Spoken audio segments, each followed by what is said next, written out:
我は美術保健員ディープブリザードである。今回も皆から応募していただいたイラストの中から添削を行わせていただこうと思うのである。そして添削を行う前に前回の添削動画でたくさんのコメントをいただいた。コメントの多くは厳しい添削ではあったけれども役に立つ動画だった。自分でも気づけないところに気づける動画だった。というご意見もある中で魔王の添削の内容が厳しすぎるのではないか。プロを目指しているわけでもないのにプロ同等もしくはプロ以上の技術や表現力を求めるのはいかがなものかというコメントもいくつかいただいた。これまで募集してきた添削動画では皆がプロになりたくて厳しい添削を求めているわけではないということは確かにその通りであった。ただありがたいことに前回の添削動画では応募された方がこの添削で良かったと言っていただけたことで問題が起きなかった。だからそれで良かったで済ますわけにはいかないので前回の添削動画投稿後から応募フォームに新たに2つ項目を追加させていただいたのである。難易度選択とどのような絵の描き方をしているのかということである。難易度選択とは地獄モードと天国モードである。地獄モードではできていない点、やらなければいけない点をしっかりと指摘させていただいた上で、それ以上にどうやれば良くなるのかということをしっかりと添削させていただくというモードである。天国モードではできている点をしっかりと褒め、そしてどうすれば比較的簡単なやり方で絵をうまくできるのかということを魔王が添削させていただくというモードである。そしてプロを目指しているのか、趣味で描いているのかという選択肢を追加しておるのである。その2つを考慮させていただいた上で、今回の添削動画から添削する内容や方針などを投稿していただいた方、それぞれに合わせてやらせていただこうと思っておるのである。もちろん、それを踏まえた上でも、魔王の添削が厳しいとか、他の、例えば VTuber、YouTuber の方々がやられている添削動画はもっと優しいぞとか、ちゃんと褒めてるぞっていう方もいらっしゃると思う。ただ、これは魔王の経験則であったり、この添削動画を始めさせていただく前に、我は実は添削配信というのを長くやらせていただいておった。その中で、地獄モード、天国モードという添削の仕方というのを項目として入れておった際に、ほとんどの方が地獄モードを選択してこられた。どういうことかといえば、やっぱり絵を描くというのは大体一人で描くもので、ある程度描けるようになってきたり、自分では納得がいかないけれども、でもどうやったら次に行けるのかがわからないと悩んでいる方。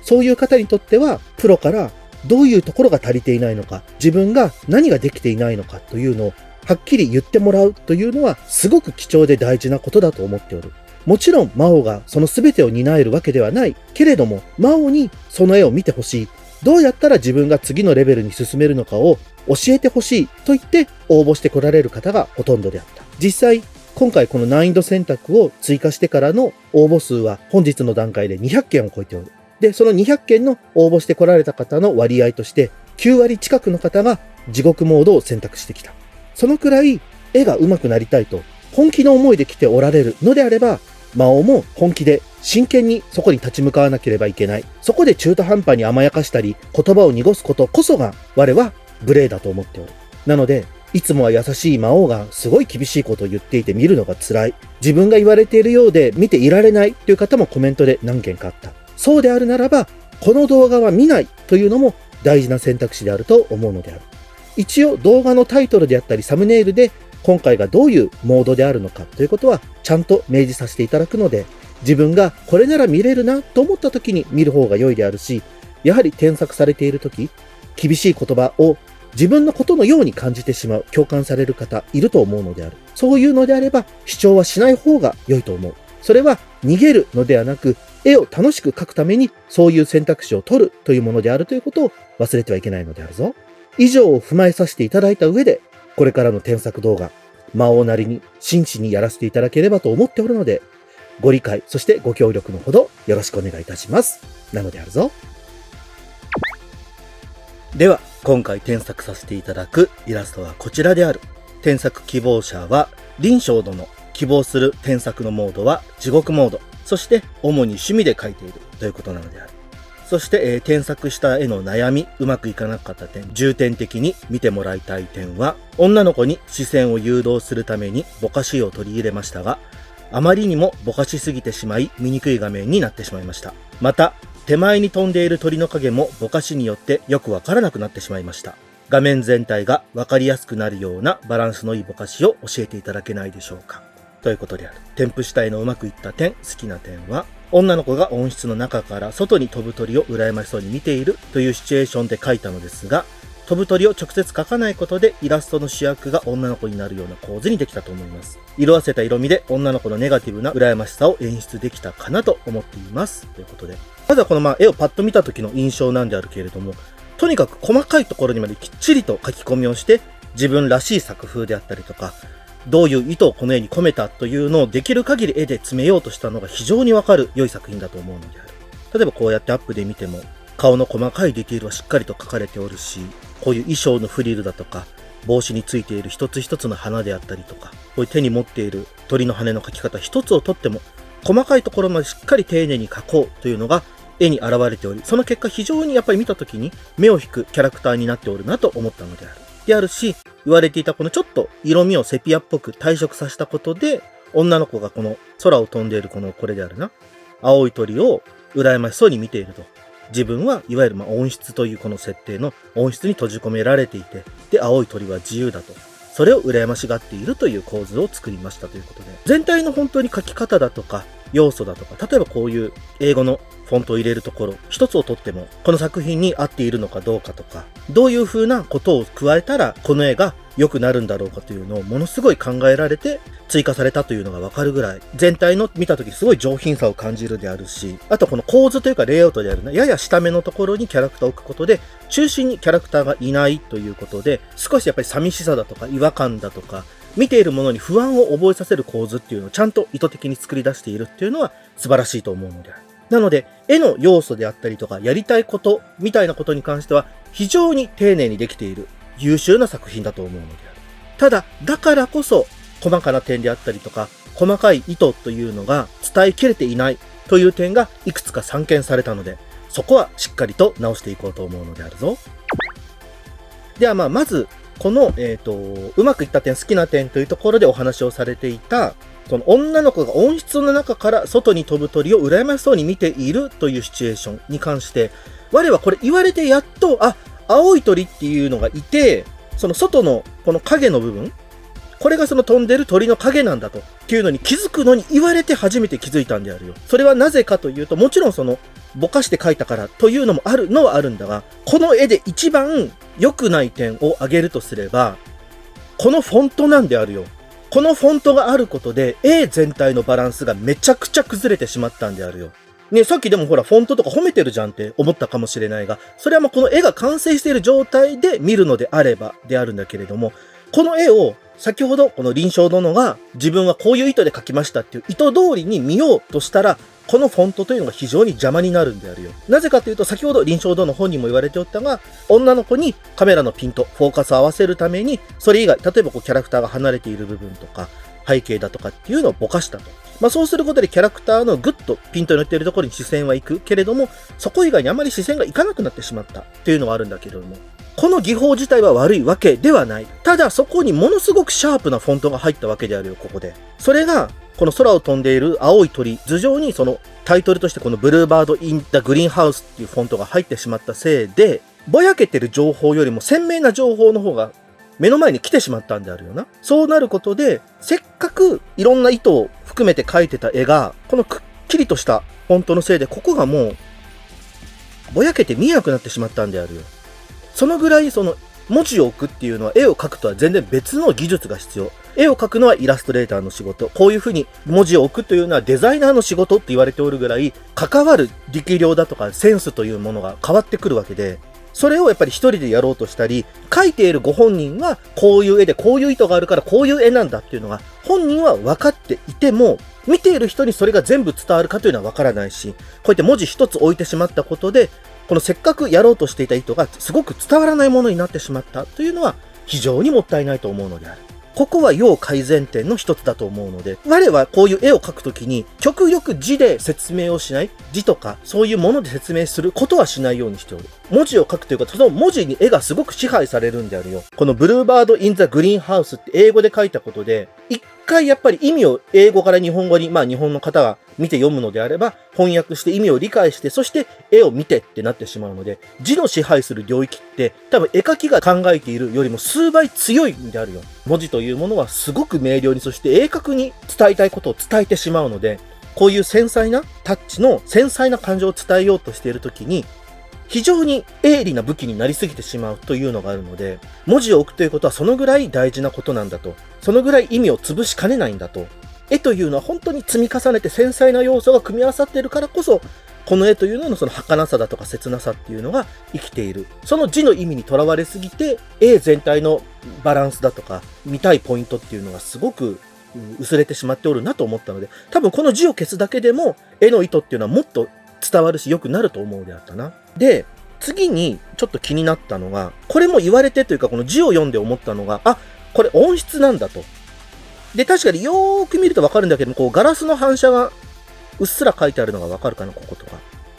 なので、この鳥というのが、音質のどこかから逃げて、で、その音質の中にいる少女が、その鳥を見ているという状況になっている。ということなんだけれども、正直そこまで人間というのは絵に時間をかけて見ないからな。最初の2、3秒ぐらいしか見ないと思った方がいいよ。下手したら1秒だけ見て、ああ、いい絵だとか、なんかよくわかんないって判断を下されてしまうわけだ。見て1秒で意味が理解できる絵でないというのは、よっぽどのファンでもない限り、あ、この人はこういう絵を描いてるからこういう意図があってこうなんだって美術鑑賞のように絵を評価してはくれないのである。どういうことかというと、まずこの置かれているシチュエーションが音質の内側にいるということ、そしてその青い鳥というのが逃げて外にいるというのが、この絵だけでは分からなかったのである。今、この臨床殿のいただいたメッセージと絵を見比べて、そして書いてある字とかで、ああ、なるほどなって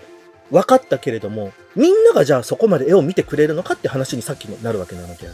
で、そうなった時にもっと音質っぽいデザインだとか、音質っぽい雰囲気っていうのをもっと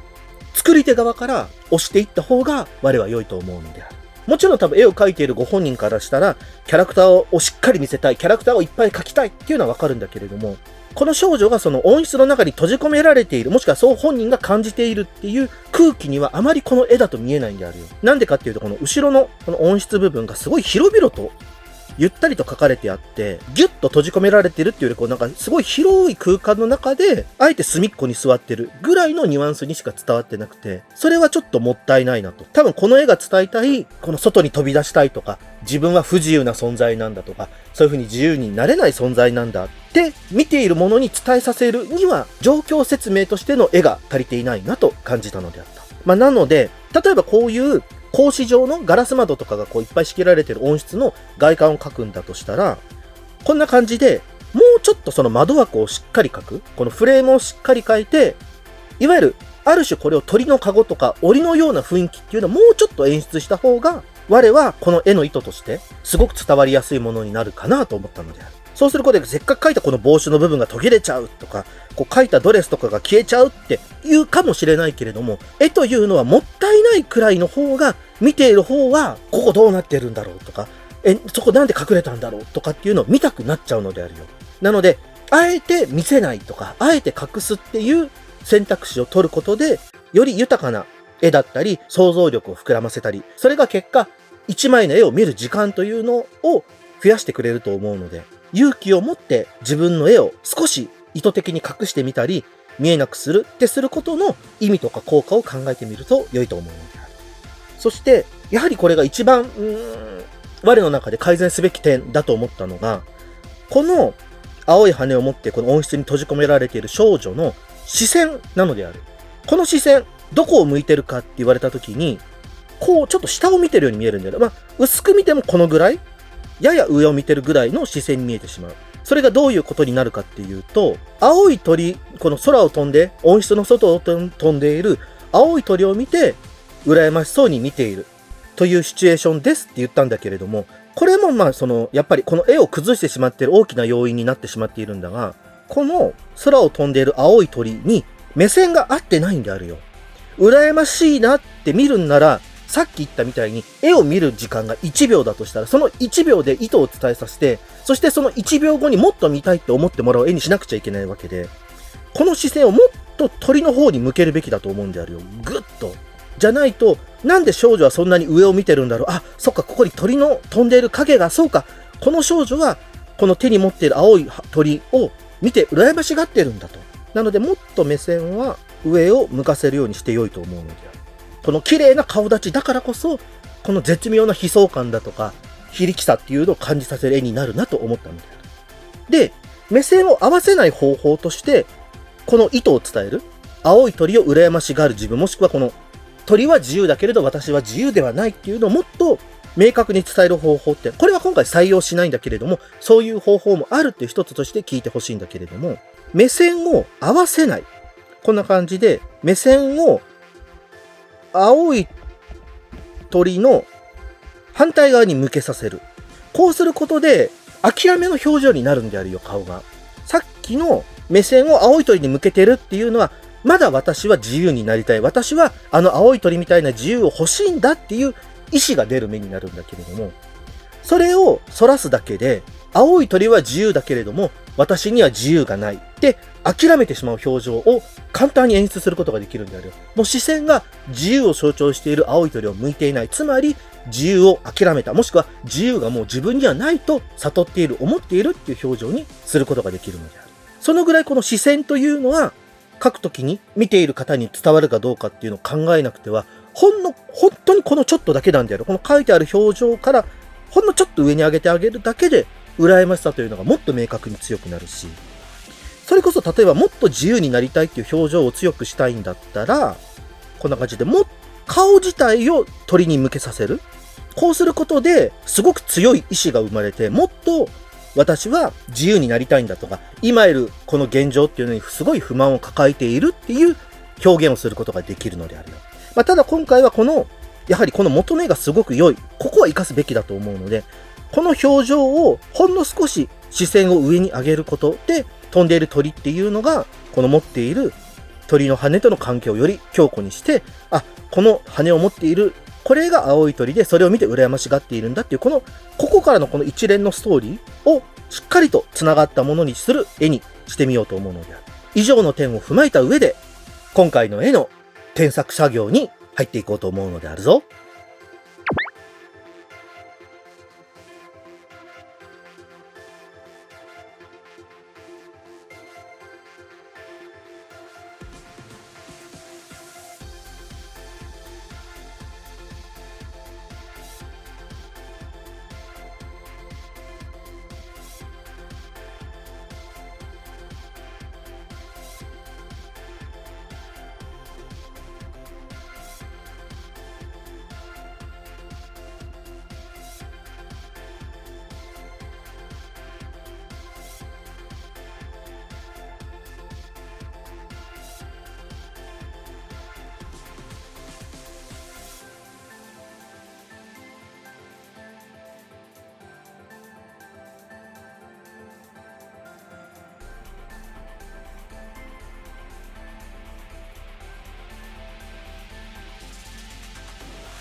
というわけで、こちらが添削内容を反映したイラストである。見せたい主題がかなりはっきりとしたのが分かったであろうか。空を飛んでいる青い鳥、温室の内側にいる少女、その対比が外の明るい日差しと内側のくすんだ色の温室。このように何を伝えたいのかということを明確にすることで、よりキャラクターも目立ち、ぐっといい絵になったのではないのかと思うのであるぞ。また今回ちょっと、これはやりすぎかどうかと思って、添削の途中にちょっと手を加えたんだけど、やらなかった案があったんだが、こういうやり方もあるという一例としてちょっとお見せしようと思うんだけれども、こんな感じで、キャラクターの顔の部分に飛んでいる鳥の影をちょっと落としたものを入れてみたバージョンがこちらである。こうすることで、空を羨む視線というのは、より嫉妬っぽい感じというか、顔に影があるイコール、後ろ暗かったりとか、感情の重たい表現をすることができるので、こういうことをすることで、よりキャラクターに視線が行くようになったり、集中も行くかなと思ったのではあるけれども、ちょっとやりすぎかなとか、あともうすでに窓辺に青い鳥の影が映っておるので、これはちょっと原理的におかしい気もしなくもないというか、これもありだと言い切ってしまえばそれはそれでいいとは思うんだけれども、今回はこちらの方とさせていただいたのである。元の絵と比較してみるとこんな感じである。字がなくなった分絵に集中できるようになったというのもこの絵を見てもらえればわかるであろうか。あえて絵だけでこの世界観を伝える、何を言いたいのかというのを感じさせると、あえてその余白であったり余韻というのを見る側に残すというのも絵を作るものとして大事な決断ではあったりはするので、今回のこの添削が参考になってもらえたのであればありがたいのであるぞ。というわけで、この魔王添削では皆からの添削希望の作品を募集しておるのである。動画概要欄の応募フォームから必要事項を読み、そして添削してもらいたい絵を一緒に添付して応募していただければ、魔王が添削をさせていただこうと思うのであるぞ。添削の際にはどのように添削されたいか、そしてプロを目指しているのか、趣味で描いているのかなど、ご自身のレベルに合わせた添削をさせていただければと思っておるので、魔王に送ってもらえると嬉しいのであるぞ。ではまた次回。絵を描くのが辛くなったらいつでも遊びに来るのであるぞ。動画のご視聴誠にありがとうなのであった。チャンネル登録、高評価、動画のシェア、SNS のフォローなどぜひぜひよろしくお願いいたすのであるぞ。